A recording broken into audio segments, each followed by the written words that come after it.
Hey guys, JoeBiz34 back again, and it's been a while since I've done a review vid, at least for a 1/6 figure, but I'm actually not back for that. I'm actually back for a 1/4 Hot Toys figure that I couldn't resist but picking up, and wanted to show it here. It's massive. It's Darth Vader, which, as everybody knows that Star Wars is my first or second love compared to horror and other things that I review. You know, the top three is always horror and 1/6 figures in general, Star Wars, and Kaiju, Godzilla, which I do other videos for that. So those are like my three passions that ultimately drives my collection, so I couldn't resist. At first I was like, it's 1/4 scale. I don't really collect 1/4. I wasn't going to get this, but it kind of grew on me as I saw pictures and I saw other people review. And I said, when it comes to Vader, he's such an iconic character. Like, I have to have him in this scale. Like, I want him in every scale, which I pretty much, at this point, almost do. So, anyway, let's get to the review of this guy and why I'm showing him. First off, it's a beautiful, beautiful, beautiful piece. Hot Toys really delivers. And, of course, this is the box, which in its own right is phenomenal, as you can see. And it's the QS13 for, I guess, QS for quarter scale. That's their series for the 1/4 stuff. And it's a Sideshow exclusive, as I showed in the beginning, which involves the extra display base, and then you have the additional base for the alternate head sculpt. It does come with this head, which is the unmasked version, which is quite an interesting head. It's funny because I look at the person here, and it does kind of look like, I've heard others say that it kind of looks like a blend of Sebastian Shaw and Hayden Christensen, playing Anakin, like kind of like maybe a hybrid of him going from the young-looking Anakin to the older Anakin that we saw unmasked in Return of the Jedi. And I tend to agree. He kind of resembles other actors to me, and a couple come to mind. I don't really remember who I was thinking about, but it's interesting. But it's very detailed, very well done, very big. And like I said, I'm not used to this scale. And the one thing that I've noticed putting this thing together, and there's a lot of electronics and LEDs and stuff that I'll show in a minute. And the funny thing about putting this together is I realize like how it kind of makes me respect 1/6 even more in some cases, because of how detailed and how particular these figures are at that small scale. And, I'll admit it, my fingers, they're chubby and fat. And I mean, not as fat as some others. They're not fat fingers, but, they're man size. And dealing with these little batteries and stuff that normally would go with 1/6 is very hard and cumbersome to deal with. I customize, but let me tell you something. I've also, accidentally broken things and, messed things up because of my fat fingers not being able to deal with manipulation in that scale. 1/4 actually brings things to light more. It definitely gives the artist more play. It gives them more field room, to kind of do what they need to do. I mean, this is so detailed and involved, and obviously at this scale, it's bigger, so there's more room to play with, and you can kind of show off more detail. Some of the small details that kind of get lost in 1/6 because the details maybe are there, but because you can't really see it with the human eye because they're smaller, that you can kind of see with the naked eye in 1/4. So it really is an amazing job. It's Hot Toys quality. It bends and manipulates, like it articulates like a regular Hot Toys 1/6 figure, just bigger. I know they've made Iron Man. I know I believe they did a Boba Fett a few years ago. So it's not their first rodeo with 1/4, but, obviously they're more known for their 1/6 stuff. And their 1/4 stuff, it's just amazing. It's just very odd to me. This is my first 1/4 high-end collectible figure, whether it's Sideshow or Hot Toys or whatever, that I've ever owned. And I was shocked with how nice it is and how it's just basically the same thing, just bigger. But putting the batteries in and setting the stuff up and putting the pieces together, because there's a lot to do here. You have some homework to do with this one, is a lot easier to me because the pieces are bigger. The battery compartments are a little bigger. The batteries are still like the smaller, like those watch cell batteries that are pain sometimes to put in, especially with Iron Mans when there's like magnetic stuff around. But it's still, again, to get them in and to work with it is a lot nicer. and quicker than 1/6. So, you know, in some ways, I'm in awe of this figure being this scale and seeing something this detailed, this large. But in other ways, it also makes me respect 1/6 more too, to see what is involved and at that smaller scale, and yet still be able to have the detail they do. You know, and kudos to the customers are out there too that do it, you know, custom. It's amazing work, the tailoring, the detail, everything. So in 1/4 scale, it definitely pops and shines more, but it's still amazing. You know, but it's still just amazing to think about the hobby in general and these high-end figures.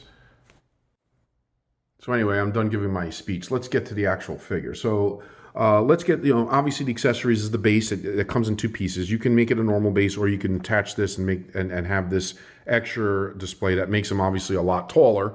It's hard to show off, but I'm going to back away. He's on a kitchen table here, or a dining room table, I should say, and you can see he's very tall. I mean, he's 1/4 scale, so in general, a Darth Vader to scale would be about 20 inches or so, maybe 18 to 20 inches, you know, give or take. And then you figure you add this extra half a foot. He's looming large and in charge. He's really high up there. He's higher than the actual box, as you could see with the base. So you have to put the base together, and these take actually regular AAA batteries in order to do the light, which I could show you right now. I believe it's right, the switch is right on the side here, on one of these sides, right here. So the on-off switch is easy to get to right there, and there's the base that lights up the logo right here, and it also lights up the platform that he stands on. So that's easy enough. That's AAA batteries that you just, you know, put in the bottom of I believe it's this one. Yeah, it's this piece here at the bottom here that then attaches to this base. Now this base actually serves 2 purposes. Like I said, one, it anchors to this one in the back. Then you can hook up the pole that goes behind the cape. So you can see there's the pole, and you put it in there, and that you know, he has like a, not a crotch grabber, but like just like a one-piece crotch support here that goes in between his legs, and it's nicer because it's less obvious. You can't even really tell it's there. So that could be done this way, or like I said, if you want, or if you get, I guess, the non-special edition, or I don't know if that's the exclusive alone, or if it's also involving this stuff, but if you take this off, you can actually just use this base and have him lower onto the ground. So, and also, by the way, he stands great on his own. You don't even need him on a base. So that's another plus. Okay, and then obviously it comes with this base, and this also lights up, which I'll show you. This one has the switch right on the back here. This does take the bigger, I forgot which ones they are, like the LRG41 or AG41 type batteries. I don't know, but they specify it in the instruction booklet. And then it turns that on, and it turns the red light on. And this reminds me, this is very similar to the Sideshow Deluxe Edition Darth Vader that they did years ago, where they had this type of head sculpt and they had this type of base to put the extra head on, whether it was this or the Darth Vader helmet. Same thing here. So it's basically mimicking that. So basically this head, and you can see how much bigger this head is than 1/6 with my hand here. If you put this head on him, then you could take that head sculpt obviously and display it here with the helmet. So you got a choice. Or without the helmet too, maybe just without the top piece and just the face mask. So either way, it's a cool piece to kind of display whatever head sculpt you're not using. So it's really, really nice. In addition to the lightsaber, which the blade does come out, so you can have him hold it as a lightsaber, which it does light up, which I'll show you in a minute, or you can have it hilt. You know, the hilt can be hooked to the belt just like normal, and you can just have the lightsaber there off and just hanging. So depending on what look you're going for, that's the way to go. There's other pieces here hidden. Now the chest plate does light up, and the switch is actually off here, so you have to pop this off, and these you pop off to put the batteries in too, and then there's switches right under here, which I'm going to turn everything on in a minute and show you how that all works. It does also come with the alternate blade like they've been doing lately, where you can put that instead, so it looks like he's, you know, if you want him in more of an action pose, that he's swinging the saber around. And oddly, the effect works quite nice with these. I didn't think in the beginning it would, but it kind of grows on me. Extra hands, so, you know, if you want, you know, the pointing pose, the infamous pointing pose where he's pointing, the grabbing pose, like, join me, right? Or the holding the belt buckle pose, or obviously the infamous Return of the Jedi pose with his hand chopped off. You have all the options and the other hands here to swap out. And by default, they come with the hands, like the gripping hands, to hold things on both sides, actually. So I didn't really touch this one. What I'm thinking I might eventually do is take this one off and maybe put like this one and have him holding the saber in one hand, and this hand I'll have him like kind of like that, which I've seen, you know, that kind of pose. ultimately. But right now, I'm very into, because he's so big and massive and so cool on his own, I'm kind of enjoying just like the museum pose of him just standing there kind of in all his glory. This is kind of like the Rogue One look when he was in the hallway and you just see the lightsaber ignite and he's just kind of holding it there. And, you know, that's always been an iconic look for Vader ever since, you know, the original movie. So, you know, back in the day. Awesome. Instruction booklet. This is your best friend. Please read it. It does fill you in on a lot of things of how to set this thing up. And believe it or not, even though the batteries all look the same, there are different type batteries that they include, like, you know, like in other things like Iron Man and stuff. You have to pay attention to which ones you're putting in what, because some will fit in other things and still work, even though they're not technically the right battery specified in the instructions. So when it says to use the, what is it, the LRG 826 or something like that, or 626 versus the 621, you know, make sure you separate your batteries. They're all in there. I had to use my phone and some glasses to see it, but specify and separate them so you know that, you know, which one's going which. Primarily the 626s go in the majority of these, but then I think in the lightsaber, there were 3 621s to put in there. And then, of course, AAA batteries go in the base, which has nothing to do with any of the batteries they give you. They don't give you those at all. So just keep that in mind. Be ready for that. These are your best friends, too, along with the Chuck's booklet. Make sure you get, like, these small screwdrivers. They do not supply a screwdriver with the set like they do in others, but they do supply the plastic piece to use to kind of pop things out or to turn the switch on and off or to separate, push the spring back so you can get the batteries in. They do supply that. As usual, the box, you know, as usual in its own site, is a collector's piece. I mean, the box is so nice, and it really is like a display piece in its own. I mean, it makes for a great backdrop, even if you want to like unfold it and maybe put it behind them. It's really awesome. The helmet does come off, you know, and you can, everything articulates just like the real, you know, the real deal. As far, when I say the real deal, I say it just like a 1/6 figure. It's a 1/6 figure on steroids. That's what it is. You know, everything can bend. His legs can bend. His arms can bend. You can pose him. You can, you know, swivel his wrists. Everything you want. I mean, I'm not going to go nuts on camera because it's hard to do both when I'm holding the camera. And I'm sure, you know, there's other reviewers out there that kind of go a little deeper. The other nice thing here is they give you a little hook for the chain, and they kind of give it your choice if you want to have the chain hooked here so you could see the chain, or they said you can have the alternate look where you take it off the hook and the chain's kind of tucked and hiding a little bit under the helmet.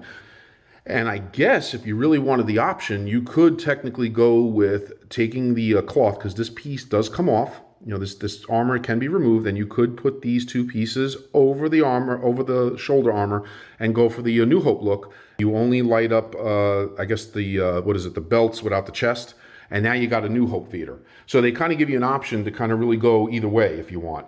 It's really nice. So what I'm going to do is I'm going to pause this for a second, and I'm going to show you what everything turned on, and you'll see all the lights. Okay, so I'm back. You can't really see it. I'll turn the lights off in a minute, but as you can see, I wanted to purposely have this on with the chest piece off. So you can see this is how you get to the on-off switch. It's underneath, and you have to put the batteries in here by unscrewing, and then the switch is there. Now, everything else, you don't have to take anything off. Like the chest boxes have the on-off switches right here.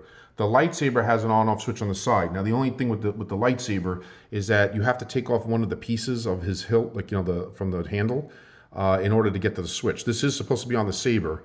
Right now, as it stands, since you can't really see it the way I have them posed, and it's easier to get to the on-off switch without, you know, removing this every time, I don't have this on the saber. But if you wanted to pose it where that was exposed, you would technically need to just kind of pop this back on really quick. That kind of annoys me. That's a negative to me in a bit. I'd rather the switches be accessible without taking the figure apart, but, you know, whatever. So then this here, like I said, once you have it on, you just kind of pop it right back on, like so. Sorry if the camera's not the best work, because I'm trying to do this while holding the camera. But you just simply pop it right back on, and then as you can see, there's the lights lined up with the boxes on the chest box, and all is well. Okay, so let me do this here. Let me turn the lights off here. Hold on. Okay. Turn the kitchen light off here. All right, so now the lights are more prominent, as you can see. So you can see how the display base looks on the head, the base, the platform, and then of course the awesomeness of Vader's electronics, the lightsaber, the chest box, and the belt boxes. Really, really, really cool. I mean, how it comes together. The only thing that's missing is his breathing, and I can always play a sound bite of that separately anyway. Or I could just do it myself. So anyway, it's really awesome. I mean, is it totally practical? Not. I mean, 9 times out of 10, 90% of the time, you're probably going to display it with the lights off. Otherwise, the batteries will die, and it'll be a pain in the butt to keep replacing them.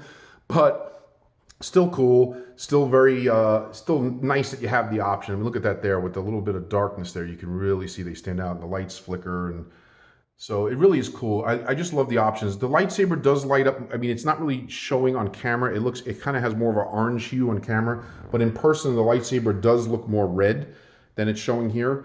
Kind of more like the way this, this also has like more of a orange hue on camera, but the lightsaber does kind of light up well. And it's the same idea as what they do with the 1/6 figures, where it's not as good as like those custom sabers that you see made, that look a lot brighter. But because this is 1/4 scale and the saber is bigger by default, I think it does work a little better in this scale than it does 1/6 as far as being noticeable. It definitely has more of a presence, and the light definitely kind of shines through better than some of the 1/6. Some of the 1/6 ones like this, the light kind of tails off and kind of dies off a bit before it gets to the tip, whereas those custom sabers like kind of have a complete glow. But then, that's a whole different technology and expensive, and in some cases not practical, I guess, for mass-produced companies to do. So maybe someday they'll come up with something better. But in the meantime, it's awesome that the option is there. It still works and represents Vader with his lightsaber on or off if you wanted to put it on his belt. And overall, man, this is just a real big success. Hot Toys definitely knocked this one out of the park. And like I said, even though I haven't moved him much in this video, he's very articulated, and you can pretty much put them in tons and tons of different poses, which I'm sure you've seen in other reviews or other pictures that people posted, or if you have one yourself, that this thing has a 1/4 articulated body just the same. So it really works. And the only limitations that are there are the same limitations that would be there in a 1/6 world because of his outfit and armor or what have you. But other than that, no difference. So anyway, hope you enjoyed the review. Hope it helps if you're on the fence buying this. And I'm glad to be back, and there'll be many more reviews to come, including my Halloween vid coming up soon this fall. And till next time, guys, peace out.